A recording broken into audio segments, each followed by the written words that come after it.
じゃあ壁の話ちょっと壁の話は聞きたいよ。壁が一番厄介なんだから。壁張られた後にそうね掘る、それとも俺たちの動きを見て技選択してるのかとか、こっちが考えることたくさんあるから。壁の話はちょっとごめんね、本当に壁をやべ時間制限がまあ大丈夫、こんなもんで簡単に僕みたいなもんにちょっと。そう要は多分この壁自体をどうするかって話じゃない、でこっちで掘ってるスティーブに対してどうするかって話じゃねんけど、実際一番やりたいのってこの掘ってるスティーブにリスクをつけるってよりかは、この掘るの自体をやめさせれば多分いいと思うんですけど、この認識は持ってるよね、大丈夫そうでそうやと思ってて、じゃあどうやってそのルキナ側が壁壊すねんって話だけど、例えば密着でルキナじゃないにしろ、例えば密着で壁に対して横スマとかしちゃいますみたいな、ほらね、そうこうやって差し替えされちゃうみたいな。はい僕です。はいこれよくあるですね。結構やっぱ壁どうしようみたいな感じで結構こうやっちゃうのは早く壊さないとってじゃないと相手のペースと思っちゃってる。これはマジである。だから例えばルキナやったら何するかあれやねんけど、多分リスクなく横強とか下強とか下強打ってましたね。そうこういうので壊したりとか、下強で下1段開けたらくぐれるから2段で潰れちゃうから、この下1段を要は別に開ければ大丈夫と。このリスクなく例えば触れる技、横強とかこういうのやったら俺差し替えされへんから、こういう技でその壁自体を壊すっていうのはまず1個の回答ではあるよね。そうするとこっち側って結局やることなくて、じゃあこうやって掘ってるけどこの速度で壊されたら俺3回ぐらいしか掘れへんから、立てたブロックに対して素材が割に合ってないのね。そうか、なるほどね。リスクリターン合ってないわけね。そうだ、もう例えばもうちょっとで金とかこれぐらいの時によいしょ、壁壊してるけどもうちょっとでダイヤみたいな今みたいなタイミングで23個でもいいから掘りたいんやったら結構そういうのもありかなって思うけど、そうじゃないタイミングとかやったら別に結局割りやってないから、ゆっくり壊せるならそれでいい。さっき言ったその上から行くって回答かな。上から行くのは例えばスティーブ側が対空で上様があったり、例えばこれな上からコンボがあったりとか、対空で空へ取ってうんちゃらこうちゃらみたいなのがやっぱあったりするから、そういうのは意識したりと。こういうそれです最悪やからこれはすごい意識したいタクではあるから、じゃあ上から行くのが間違いかって言われると俺は上からも散らしてもいいと思う。言ってたねさっきねお二人。スティーブの採掘が終わるタイミングって B ボタン離したガード、ちょっとだけや。なるほどね。ごめんほんまにちょっとね、この来たのをすぐ見てからガードできたらいいけど、ちょっと遅れてサイクル空後まで掘っちゃってガードまですると間に合わんとか、単純に相手こうへんなと思ってる時とか結構掘りたいし、ダイヤもうちょいとかの時も掘りたいから、その時とかは上から行っていいタイミングもあるかなって思うけど、どう思う？あると思うけど、キャラによってやりやすいやりにくいがかなりあるから。なるほど、もちろんね。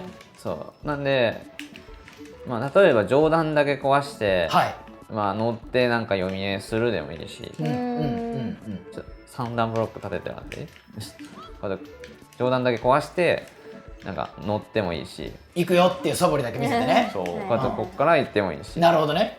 これでも結構だるい、やっぱりこっから行ってねっていう感じでもいいし、ってなるのはちょっとだるい。いつ来られるかわからん。こうやって3段立てることによって2段ジャンプとか高めのジャンプ共有させてるからこっちが見やすいって話なんだけど、そうじゃないなら別に上だけ壊すはやったことなかった。やったことないよね。上だけ壊すとか、もしくは中段までだけ壊すとか、そしたらショートジャンプでいけるから、中段まで壊せばとかもあるから、そういう壊し方はしてもいいような気がする。スティーブ側がさっき言った3段多分やり方としては壁立てます、横強でローリスクで壊されたりとか、相手どっちかというとローリスクで壊されたらかな、からやっぱ3段やとちょっと資材が合いませんとか、やったら多分2段にしたりとか、そうこれでどうしようかなみたいな、ちょっと離れ目リスクつけれるぐらいの位置でこうやって掘ったりとか、やったら単純に1個分の素材は絶対開くわけで、そうだね。でガロンとかドンキーとか、地上走って速いキャラとかは俺全然多分1段でも十分強い。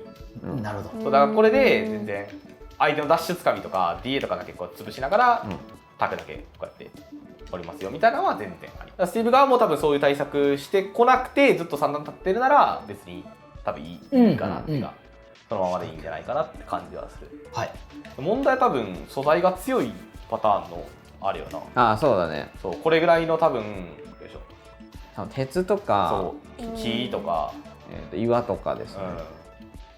このタイミングの壁がやっぱすぐ壊れないから、これは結構大変。壊れないね。そうすぐ壊れへんから単純に掘れるサイクル、まあこれ土かなでしょ。そうあんまり鉄でやることないけど、まあこうやってこれが結構この間にいや地獄どうすんのみたいなの触った方がいいのかどうそうだね。これも結局でもしゃあないよね、多分もうゆっくりせないと。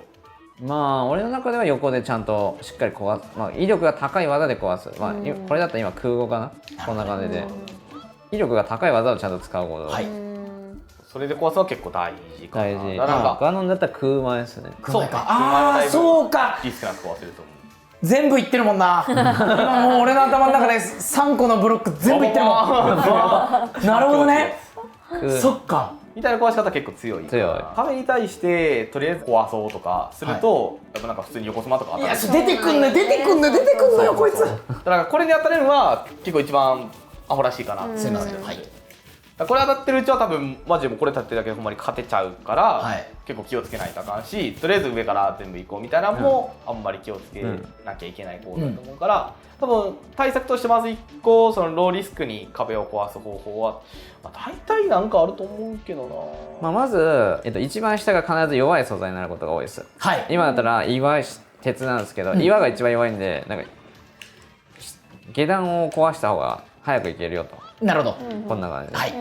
なんでまずは下段を壊せる技で、まあ大体下強だと思うんだけど、回転率がいいんで大体下強で壊して、まあ弱い素材で壊してからいくと。のがまあ大事ですね。ありがとうございます。かなり大事です。マジで強いから、まあそういう壊し方ができればいいんじゃないでしょうか。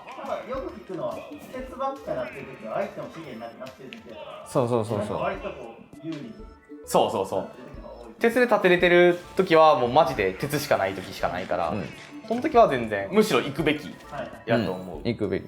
もう残り鉄例えば鉄の壁2つ立ててもう1個しか鉄ないみたいな時は最後その金床するかトロッコするかみたいな読み合いを1回読み勝っちゃえば、何にもない鉄も雑素材も何にもないスティールが外に例えば行ったりするわけやから、そういう状況を作れたらさすがに楽、もう復帰もウェビーしかないし上がっても別に金床もトロッコも警戒するもんもないからってなって、多分最後の読み合いは勝てたら楽やから鉄ブロックを壊されへんからっつってなんかどうやって壊そうとかゆっくり壁壊そうってやってる方がその間に多分取れてることの方が多いから、そうだね。それは多分行かないといけない。結構やっぱやっててここはすごい分かってない人多いなって思う。もうマジで何にもなくてダイヤ作ってはいるけど鉄がもう単純にない、雑素材も何もないです、もうこの壁1個で何とかしないとあかんって壁1個だけ置いて後ろ掘ってたらなんかこっちの差し返しとかすごい意識してこうゆっくりこう待ってくれる人はめちゃめちゃやりやすいのが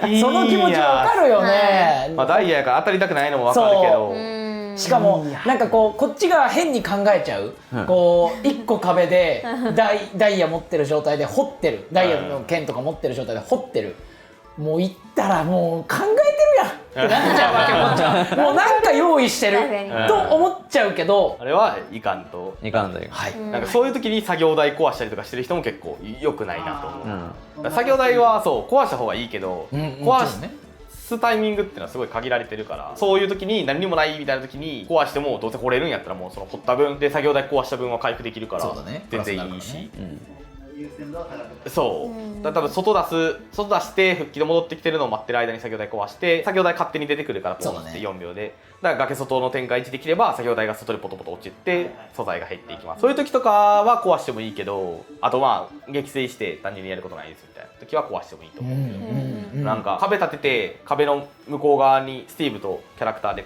向こう側で単純に壁がある時になんか壁にやることないから作業台壊しに行こうみたいなのはマジで意味ない。なんか勝ったなと思いながら掘ってる結構みたいなのは結構あると思う。バナさんぐらいこうちゃんとローリスクにね壁壊す技、まあ多分みんなあれぐらいやったらまああると下強ぐらいは大体のキャラはそうだね、言われてみればガノンの下強は確かにそうだなと、なんかマジで全部リスクあるの風屋ぐらいじゃないかな。風屋はマジでほとんど DA で差し返しできるから、まあなんかたまにそういうキャラもいるけど、まあそんなおらんと思う。まあもちろんね、だからまあローリスクに壊せればね。そうリトルバックですよ下強優秀ですからだからねスティーブ側がそう壁の向こうにじゃあもう1個ブロック立てますとかやったら、単純にそのブロックを立てて時間分素材掘ってるのを止めてるわけだし、ブロック1個も使わせてるから全然 OK とかもあるし、なんか感覚的にはブロックを壊させられてる、相手のペースになってるって勘違いしちゃってました。壊させた、はいじゃあ俺こっちのターンですよになってるもんだと思っちゃってたんで、多分ヒカルくんが言ってるように、じゃあもう俺たちは壊さない、あんたに付き合わないよの精神で多分作業台とかを壊してたと思うんだけど、壊すことによって、相手のさせたいことをさせないんだよっていうのが大切です。要は採掘自体を止めればいいわけやから、そこさえ止めれるならローリスクに壁壊していくなり、別に壁の壊し方が多少大胆でも DA とか横島とか当たらんのやったら別にいいと思うし、だからなんかそこさえ焦らんかったらまあいいかな。だどうしても多分その 2,3 個ぐらいは掘られちゃうから、ダイヤまでもうちょいみたいなのを掘らせちゃうのは多分仕方なくて、だからそういう時ってスティーブ側ももう上から来られてもいいし、壁壊し走って来られてもいいから、その走ってくる1回分でもいいからダイヤ掘りたいっつってダイヤ掘ってるなら、そういう時こそ上から行って、リターン取りに行くとか全然ありやと思う。スティーブ側も多分もうダイヤ掘ることしか考えてないから、ただ差し返し狙ってるうまいスティーブもいるから、そこだけ気をつけないとあかんかな。だからそういう意味でもダイヤ出るタイミングとかを覚えれたら結構対策自体は進むかなと思います。そういう感じじゃないでしょうか。でも面々は上からそうだね。まあ軽く壁は多分こんな感じね。なるほどね。いやありがとうございます。ごめんなさい。すっごい初歩的なことなんだろうけど、お二人から比べたらね。ねねさんとか。分かってない人多い。分かってない人は多いね。ブロックを壊すけど、スティーブ側はトロッコをなんか壊すためにピュッとやるとか。とか空獄とか横スマするができちゃうから、そこでの読み合いを放棄してしまうと、また押し返されて、また掘られて、またブロック立てられて、もう一緒それです。一緒それ本当にそれマジで。これはだいぶ当たってくれる。マジでスティーブチェックって感じ。なるほどね。まずスティーブ対策してますかチェックカナドどうですかお願いしますってまずカナドコ振ると、まあ相手が撃墜、これ俺があれじゃない方がいいな。ガードしてしまったらダメだ。そうよ。ガードしてもいいです。いいんですよ。じゃあ方法が1個ある。ちょっと待ってくれ。そのさ、ねねちゃんもよく言うけどさ、その1段目でか俺分からないんだよ。これです。空前とか空後振ってみて。こうです。パクってます。光る側は何もないんや。これマジなんもないですね。ノリッパやったら。ガードしてるから。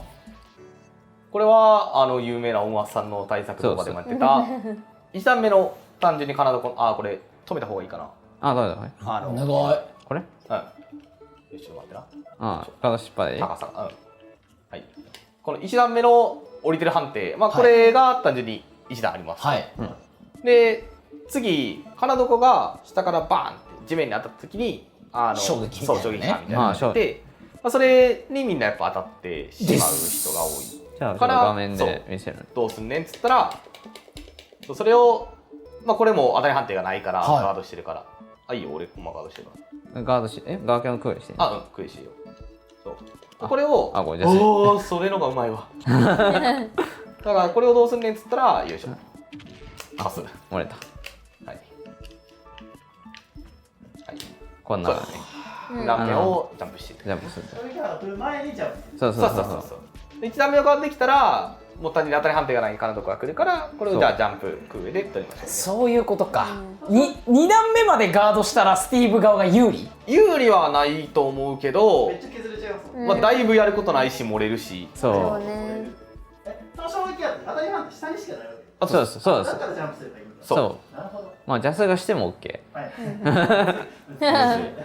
地面にいる相手に対して当たってるって感じだから、ベルトスの空 N の後の着地をペタッとか、ああいうやつと一緒で。そうだからジャンプで枯れる。だからガラだったらジャンプ上 B とかジャンプ横 B とかジャンプ空 N とかで枯れるんじゃない？そうだね、枯れる。空 N でいける。多分マジなんでもいいと思う。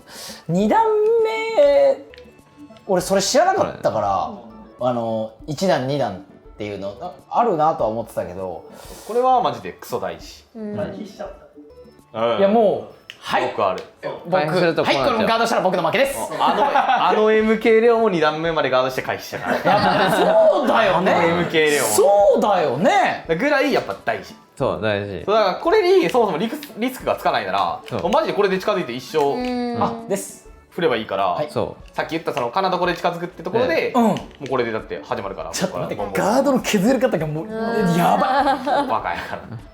だからこれはマジでクソ大事。はい。でバナさんが言ってた多分対空の話そうだね。だっけ。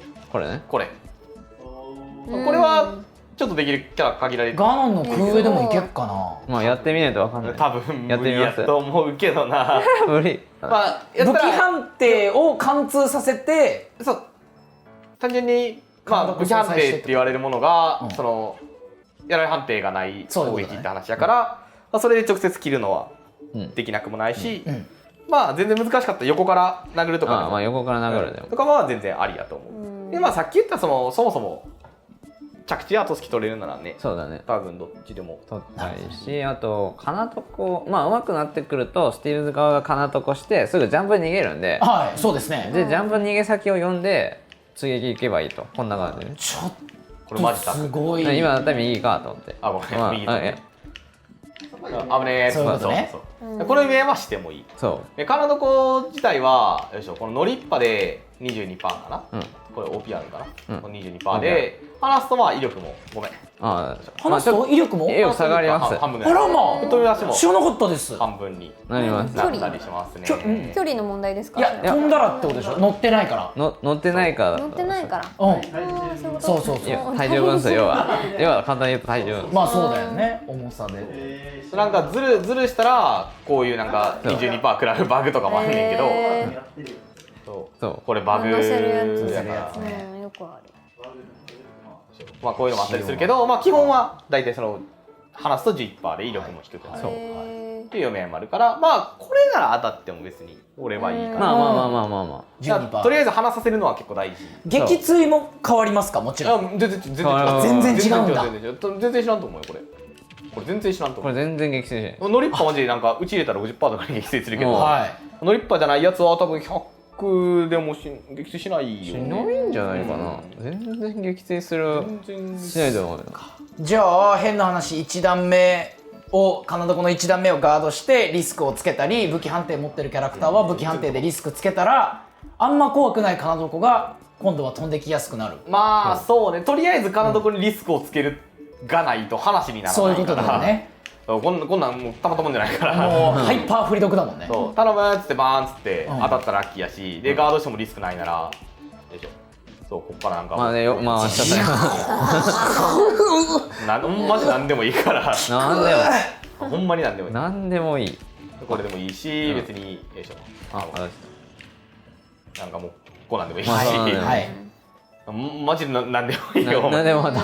でかいから横澤でも振っていいしバーンっつってとかでもいいから、まあ何でも良くなるのは良くないし、例えばじゃあ回避で逃げても、はい。そのトロッコを食らったりとかそうカナダコだとにそうこうやってこういう状態になったりするし、じゃあやっぱりスティーブ側もまあ大切な技ではあるけど、スティーブ攻略っていう観点から見てもカナダコっていうのはすごく大切なこれはマジわけだね。でそうやらなあかん。スティーブも別にじゃあ対策されてるから振らんわってわけじゃなくて、そうだよねやっぱさっき言ったそのカナダコとトロッコが近づく生命線になってるなら、振った方が期待値高いから絶対に、そだから振る場面は絶対あるから、うんまあそれに対してちゃんとリスクつけれるかはかなり大事。なるほどね。どっちにおいても攻略の鍵になってくるのもうんカナダコっう。うん。そうてことね。マジどっちもこれで死ぬならもう最高やし、もうこれで死んじゃったらもうそう打ちべくしたらもっと死ぬんでこれ。こんな感じでもうやばいよね。変なところに吹っ飛んでくるんで。タイクル当たんのもやばいからやばい。そうだね。なので地上で取れるって分かってるならそれでもいいし、はい単純にノリッパーをこうやって許さないのはすごい強いなって、うんうん。これが基本になってるなら良くないからそう。でしょ、これが基本は絶対に良くないから、はい買ってくるならつってこうやって送るなら、じゃあ借りますよみたいな、そう。そういう話にさせたいかなってのはあるよね。ね、そうだね。そういうのがあるわ。そうね。マラさんどっちで狩るみたいなのを意識してたりする、例えば空上で狩る時もあれば、まあ、とりあえず怪しいからガード張りっぱで狩るかみたいな時もあったりする。狩れる時は空上で、まあ基本的に空上だね。おーまあ武器持ってるならまあそもそも武器持ってるから強気にいけるこれは剣キャラ剣キャラの特有のいいとこみたいなのは多分やるべき。それだったらちょっと地上も挟まないといけないかもしれない、まあどうしてもなんかこういう時とか地上になるタイミングが絶対になるから、あるからでもなんかトロッコ振ったごめん、なんかトロッコ振ってなんかこういうとこで組み合わせますみたいな、こういう読み合いの時は絶対乗りっぱ多いから、こういうのはやっぱ枯れたらいいなって感じだし。うわそういけんの？いや多分剣なんでいけますほら。へやばすぎる。まあこれがまあガノンも剣なんで上様がいけると思いますね。遅くて小ジャンプカナダとことかこれ抜いたぐらいで当たっとるんじゃない当たってるか可能性はあるけど、でもなるほどね、そういうことか。だからこれはまあ基本中のはい。だから俺が多分対戦するときはマジでこの壁とカナダコレースティブチェックして分からん方を一生コスって買ってるから、これはまあ嫌だな。ねねさんはさよく言うじゃない、その1段目1段目って言ってて何のこと言ってんだろうと思ってたんだけど、やっぱ意識はしなきゃダメしてたしてましたけど、でもタイミングが難しくて。まあそうだよね、すっごい簡単そうにやってるじゃんバナさんは。そうそう、なんかやっぱガード張りっぱにしちゃうことが多くて自分の中で。そうだよね。そうなんですよね、まだまだですね。もうちょっと頑張らないと。頑張らないと。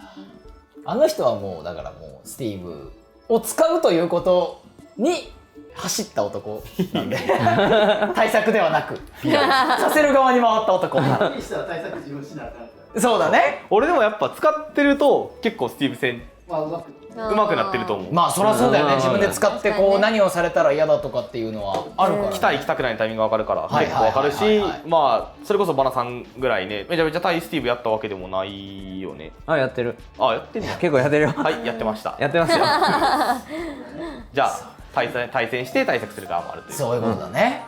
いやありがとうございます、お三方に僕がわからないこともたくさんあったし、なんで聞いちゃいましたけど、聞いててもちょっと失礼な話、まだまだ理解の及ばないような、対策の話っていうところまで聞けたんで、視聴者の方はねきっとそういうところで困ってる方たくさんいると思うんで、すごく有益な情報になったかなと。いや本当にだからこれ以上先の対策はプロとバナムチャンネルで。いやそういうことだよねなんか本当に俺からの質問、そしてヒカルくんも噛み砕いてくれた質問みたいなのでやったけど、もう一個踏み込んだところっていうのはバナムさんのチャンネルで、そうあと200個ぐらい多分あると思うから本当に触りだけでっていう感じでやったからね今日はね。そうだねはこれ以上大事なことはバナさんのチャンネルでコメントをすればいいけるってことい、そうだろう、いけるかもそうだろう、そんなバナムさんにそのチャンネルが概要欄に書いてあるなんてことだ。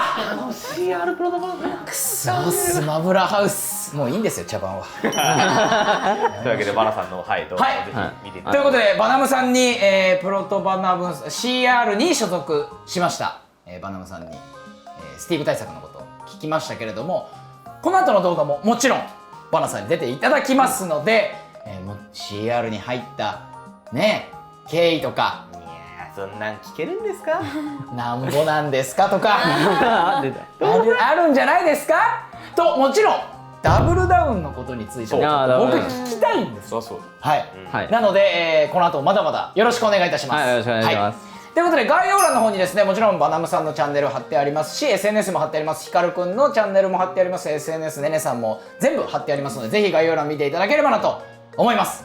それではまた次回の動画でお会いしましょう。さよなら。